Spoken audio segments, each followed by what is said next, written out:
का एक अतीत तो है जो बहुत पुराना है, वेदों के समय का है, वेदकालीन है, और वो 10वीं शताब्दी तक चलता है। वेदों के समय से लेकर 10वीं शताब्दी तक का। परम पूजनीय स्वामी जी ने उसके बारे में आपसे जरूर बात की होगी। मैं आपको भारत के उस अतीत के बारे में बात करूंगा जो अभी हाल में हमारे सामने रहा। 150-200 साल पहले तक, 18वीं शताब्दी तक, 17वीं शताब्दी तक। एक अंग्रेज की जानकारी मैं आपको दूं, उसका नाम है थॉमस बेब मैकॉले, टीबी मैकॉले जिसको हम कहते हैं। ये भारत में आया, करीब 17 वर्ष इस देश में रहा। सबसे ज्यादा जो अंग्रेज अधिकारी इस भारत में रहे उनमें से उसकी गिनती होती है मैकॉले की। और जब वो भारत में रहा तो भारत का काफी उसने प्रवास किया, और अपने 17 साल के भारत के प्रवास के बाद वो इंग्लैंड गया, और इंग्लैंड की पार्लियामेंट में, हाउस ऑफ कॉमन्स में उसने एक लंबा भाषण दिया। उस भाषण का थोड़ा सा अंश परम पूजनीय स्वामी जी द्वारा लिखित जो पुस्तक है शंखनाद, उसमें आप पढ़ सकते हैं।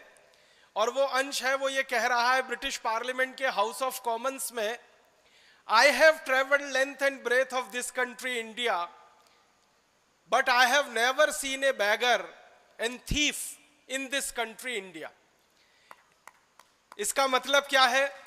वो ये कह रहा है कि मैं संपूर्ण भारत में प्रवास कर चुका हूं, उत्तर से दक्षिण, पूरब से पश्चिम में मैं जा चुका हूं, लेकिन मैंने कभी भी अपनी आंखों से भारत में एक भी व्यक्ति ऐसा नहीं देखा जो चोर हो, एक भी व्यक्ति ऐसा नहीं देखा जो बेरोजगार हो, एक भी व्यक्ति मैंने ऐसा नहीं देखा जो गरीब हो।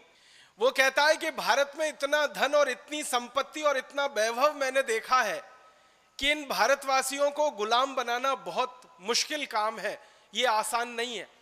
क्यों? वो खुद कहता है कि जो लोग बहुत पैसे वाले होते हैं, समृद्धशाली होते हैं, बहुत अमीर होते हैं, वो लोग जल्दी किसी के गुलाम नहीं होते। इसलिए भारतवासी हमारे गुलाम हो जाएंगे, ये मुझे बहुत मुश्किल लगता है। मैकॉले एक वाक्य और कहता है, उसको मैं सीधे सुनाता हूं। वो कहता है कि भारत में जिस व्यक्ति के घर में भी मैं कभी गया तो मैंने देखा कि वहां सोने के सिक्कों का ढेर ऐसे लगा रहता है जैसे कि चने का या गेहूं का ढेर किसानों के घरों में रखा जाता है। ये एक प्रमाण मैकॉले का भाषण ब्रिटेन की संसद में 2 फरवरी 1835 को। इसके बाद इससे भी बड़ा एक दूसरा प्रमाण मैं आपको देता हूं। एक अंग्रेज इतिहासकार हुआ, उसका नाम है विलियम डिग्बी। वो विलियम डिग्बी भारत के बारे में एक बड़ी पुस्तक लिखा है। उस पुस्तक का एक अंश थोड़ा सा सुनाता हूं आपको। उसने तो अंग्रेजी में लिखा है, मैं सीधे हिंदी करके बताता हूं। विलियम डिग्बी कहता है कि अंग्रेजों के पहले का भारत विश्व का सर्वसंपन्न कृषि प्रधान देश ही नहीं बल्कि एक सर्वश्रेष्ठ औद्योगिक और व्यापारिक देश भी था। अंग्रेजों से पहले का भारत खाली खेती वाला भारत नहीं था, कृषि वाला भारत नहीं था, वो औद्योगिक और व्यापारिक देश भारत था जो सर्वश्रेष्ठ था। उसके आगे वो कहता है कि भारत की भूमि इतनी उपजाऊ है जितनी दुनिया के किसी देश में नहीं। फिर आगे कहता है कि भारत के व्यापारी इतने ज्यादा होशियार हैं जो दुनिया के किसी देश में नहीं। फिर वो आगे कहता है कि भारत के जो कारीगर हाथ से कपड़ा बनाते हैं, उनका बनाया हुआ कपड़ा, रेशम का तथा अन्य कई वस्तुएं पूरे विश्व के बाजार में बिक रही हैं, और इन वस्तुओं को भारत के व्यापारी जब बेचते हैं तो बदले में इन वस्तुओं के वो सोना और चांदी की मांग करते हैं, जो सारे दुनिया के दूसरे व्यापारी आसानी के साथ भारतवासियों को दे देते हैं। फिर वो इसी में आगे कहता है कि भारत देश में इन वस्तुओं की उत्पादन के बाद की जो बिक्री की प्रक्रिया है वो दुनिया के दूसरे बाजारों पर निर्भर है, और ये वस्तुएं जब दूसरे देशों के बाजारों में बिकती हैं तो भारत में सोना और चांदी ऐसे प्रवाहित होता है जैसे नदियों में पानी प्रवाहित होता है। इसका मतलब बहुत साफ है कि आज से 300 साल पहले का भारत निर्यात प्रधान देश था। एक भी वस्तु हम विदेशों से नहीं खरीदते थे, और वस्तुओं को बेचकर हम सोना चांदी सारी दुनिया से लेकर आते थे। विलियम डिग्बी जैसा एक बड़ा इतिहासकार हुआ, वो फ्रांस का हुआ, उसका नाम है फ्रांसवा पिराड। फ्रांसवा पिराड ने 1711 में भारत के बारे में एक बहुत बड़ा ग्रंथ लिखा है और उसमें उसने सैकड़ों प्रमाण दिए हैं। उस ग्रंथ में से एक छोटा सा प्रमाण मैं आपको प्रस्तुत करना चाहता हूं। फ्रांसवा पिराड अपनी पुस्तक में कहता है कि भारत देश में मेरी जानकारी में 36 तरह के ऐसे उद्योग चलते हैं जिनमें उत्पादित होने वाली हर वस्तु विदेशों में निर्यात होती है। फिर वो आगे लिखता है कि भारत के सभी शिल्प और उद्योग उत्पादन में सबसे उत्कृष्ट, कलापूर्ण और कीमत में सबसे सस्ते हैं। फिर उसके बाद एक स्कॉटिश है जिसका नाम है मार्टिन।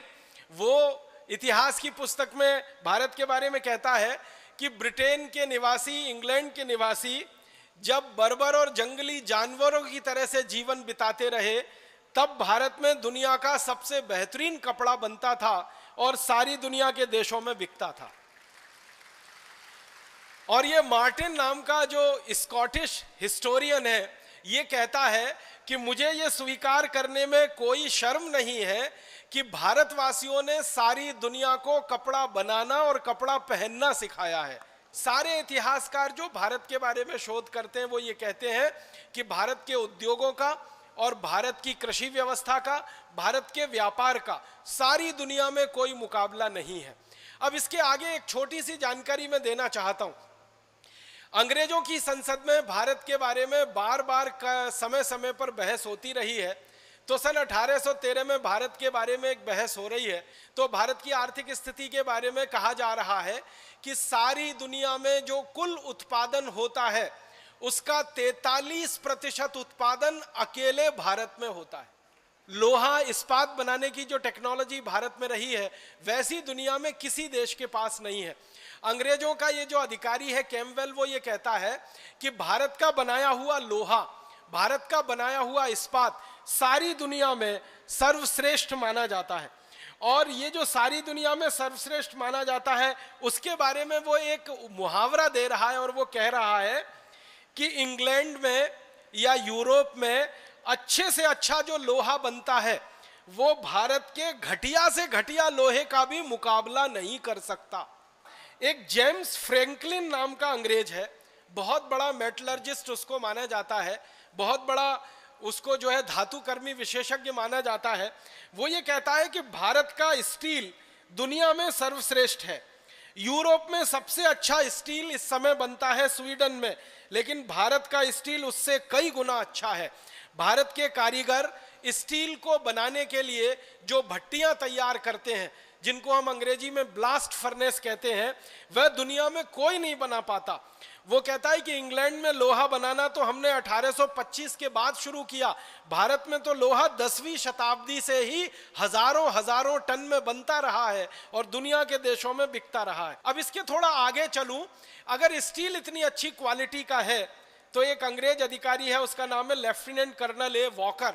उसने भारत के शिपिंग इंडस्ट्री पर सबसे ज्यादा रिसर्च किया है। वो ये कहता है कि भारत का जो अद्भुत लोहा है, स्टील है, ये जहाज बनाने के काम में बहुत ज्यादा आता है। और वो कहता है कि दुनिया में जहाज बनाने की सबसे पहली कला और सबसे पहली तकनीकी भारत में ही विकसित हुई है और दुनिया के देशों ने पानी के जहाज बनाना भारत से सीखा है और किसी देश के पास पानी का जहाज बनाने की तकनीकी उपलब्धि नहीं रही है। तो भारत टेक्नोलॉजी में बहुत ऊंचा है और इसी तरह से विज्ञान में भी बहुत ऊंचा है।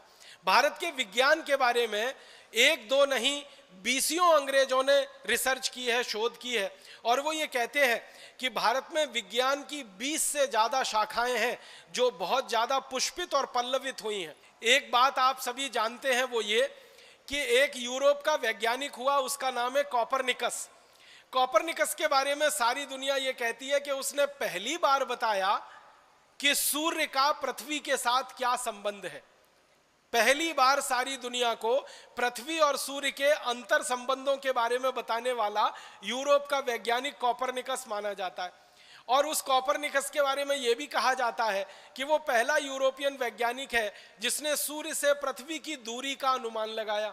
फिर वो पहला वैज्ञानिक है जिसने सूर्य के दूसरे उपग्रहों के बारे में जानकारी सारी दुनिया को दी। लेकिन इस कॉपरनिकस की बात को अंग्रेज ही कह रहा है कि ये असत्य है, झूठ है।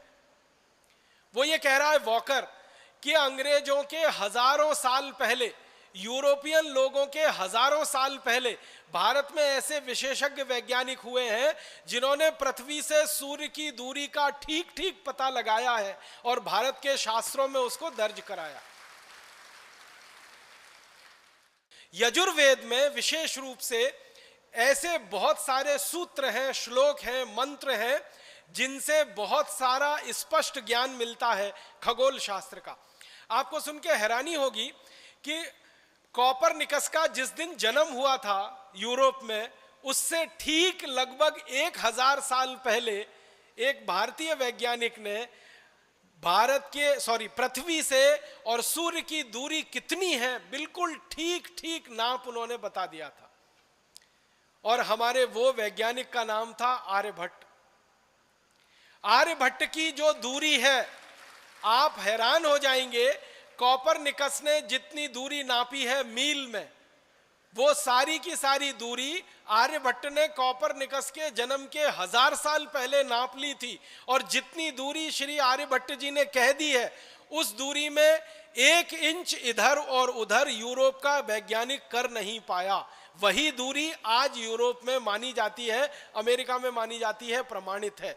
तो आप अंदाजा लगाएं कि जब इस देश में ऐसे वैज्ञानिक रहे हैं जिन्होंने धरती से सूर्य की दूरी नाप ली हो, और वो भी यूरोप से 1000 साल पहले, तो आप अंदाजा लगा सकते हैं कि विज्ञान कितना विकसित रहा होगा इस देश में।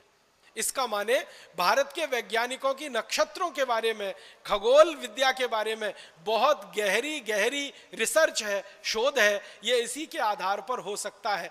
तो इस तरह का भारत है। और एक दो जानकारी दूं शिक्षा के बारे में कि भारत का अतीत अगर हमें अच्छे से समझना है तो भारत की शिक्षा को समझना पड़ेगा, क्योंकि साइंस और टेक्नोलॉजी जो भी विकसित होती है उसका आधार शिक्षा व्यवस्था होती है। सबसे पहला एक प्रमाण मैं प्रस्तुत करना चाहता हूं। एक जर्मन दार्शनिक हुआ, उसका नाम है मैक्स मूलर। ये मैक्स मूलर ने भारत की शिक्षा व्यवस्था पर सबसे ज्यादा शोध कार्य किया है। और वो ये कहता है कि मैं भारत की शिक्षा व्यवस्था से इतना प्रभावित हूं, शायद ही दुनिया के किसी देश में इतनी सुंदर शिक्षा व्यवस्था होगी जो भारत में है। और भारत के बंगाल राज्य के बारे में मैक्स मूलर एक आंकड़ा दे रहा है कि मेरी जानकारी में 80,000 से अधिक गुरुकुल पूरे बंगाल में सफलता के साथ पिछले हजारों साल से चल रहे हैं। 80,000 गुरुकुल, ये मैक्स मूलर ने गिनती करवाई है। और सिर्फ एक राज्य के बारे में, एक राज्य है बंगाल। इसी तरह से एक अंग्रेज विद्वान है, शिक्षा शास्त्री है, उसका नाम है लुडलो। और लुडलो आता है भारत में और करीब 16-17 साल रहता है इस देश में, और 16-17 साल रहकर भारत में घूमा है। घूमने के बाद शिक्षा व्यवस्था पर उसने सर्वेक्षण किया है। वो क्या कह रहा है? वो कह रहा है कि भारत में एक भी गांव ऐसा नहीं है जहां कम से कम एक गुरुकुल नहीं है। कम से कम माने हर गांव में कम से कम एक गुरुकुल तो है ही, एक से भी ज्यादा है। फिर आगे वो कह रहा है कि भारत के बच्चे एक भी ऐसे नहीं हैं जो गुरुकुल में ना जाते हों पढ़ाई के लिए। माने सभी बच्चे गुरुकुल में जाते हैं पढ़ाई के लिए। अब आप पूछेंगे कि ये लुडलो किस समय की बात कर रहा है? ये लुडलो 18वीं शताब्दी की बात कर रहा है, ज्यादा पुरानी बात नहीं कर रहा है। उसके अलावा एक और अंग्रेज है जिसका नाम है G.W. लिटनर। वो ये कहता है कि मैंने भारत के उत्तर वाले इलाके का पूरा सर्वेक्षण किया है शिक्षा का, और मेरे सर्वेक्षण की रिपोर्ट बताती है कि भारत में 200 लोगों पर एक गुरुकुल चलता है। भारत में 200 लोगों पर एक गुरुकुल चलता है। पूरे उत्तर भारत की रिपोर्ट में वो ये निष्कर्ष दे रहा है। अब मैं एक आखिरी बात कहना चाहता हूं आपसे, वो ये कि भारत ने कृषि उत्पादन में सर्वोच्चता हासिल की, भारत ने औद्योगिक उत्पादन में सर्वोच्चता हासिल की, भारत ने व्यापार में सर्वोच्चता हासिल की। ये सबका आधार था भारत की शिक्षा व्यवस्था। अगर शिक्षा व्यवस्था अच्छी नहीं होती तो शायद भारत ये कोई भी काम अच्छा नहीं कर पाता। किसी भी देश का तरक्की का पैमाना हम जब नापते हैं ना कि इस देश का कितना विकास है, तो दो ही चीजों से वो पैमाना नापा जाता है और बनता है। पहला होता है स्वास्थ्य और दूसरा होता है चिकित्सा। भारत का स्वास्थ्य दुनिया में सबसे अद्भुत रहा है, क्योंकि इस देश में चिकित्सा विज्ञान दुनिया में सबसे ज्यादा उन्नत स्थिति में रहा है। चिकित्सा विज्ञान में हजारों हजारों किस्म की आयुर्वेद की जड़ी बूटियां और सर्जरी की सारी विद्या पूरी दुनिया को यहीं से गई है।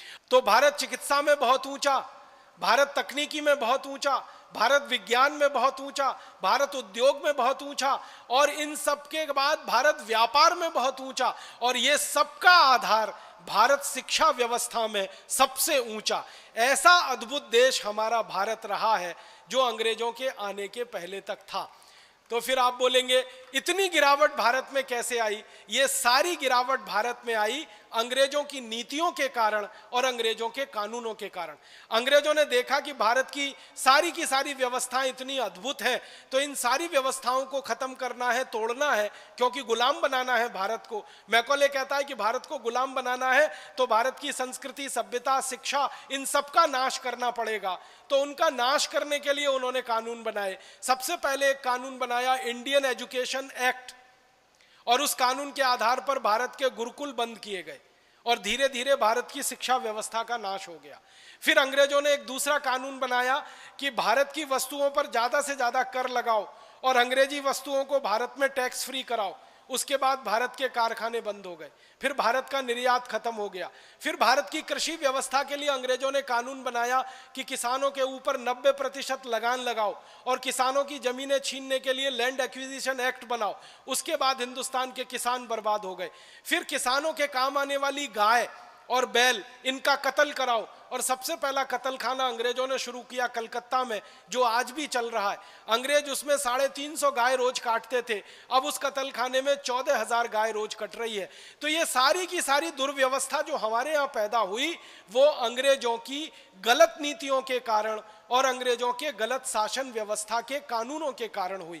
अगर अंग्रेजी शासन नहीं होता और अंग्रेजी कानून इस देश में लादे नहीं जाते, तो आज मैं इस बात को बहुत विश्वास से कह सकता हूं कि आज भी भारत दुनिया का सर्वोच्च शिखर पर बैठा हुआ देश होता, चिकित्सा में, शिक्षा में, उद्योग में, व्यापार में, तकनीकी में, विज्ञान में। अगर अंग्रेज नहीं आते, ईस्ट इंडिया कंपनी नहीं आती, अगर अंग्रेजी कानून इस देश पर नहीं लादे जाते और अंग्रेजी नीतियां इस देश में नहीं चलाई जाती, तो अभी भी भारत अद्भुत होता, सारी दुनिया की महाशक्ति होता, परम वैभवशाली देश होता। लेकिन दुर्भाग्य के अंग्रेज आए और उन्होंने ये सब किया।